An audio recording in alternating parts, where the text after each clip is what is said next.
সোহাগ মামলার এই বাদীর ছেলে তার নিজের মুখে শুনেন, মামলা দেওয়া হয়েছিল কিন্তু পুলিশ মামলা গ্রহণ করে নাই।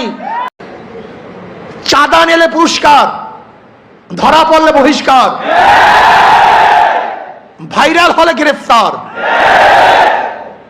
কি ভেবেছেন বাংলাদেশের মানুষ বোকা? আজকে আমাদেরকে জিম্মি করে ফেলছে।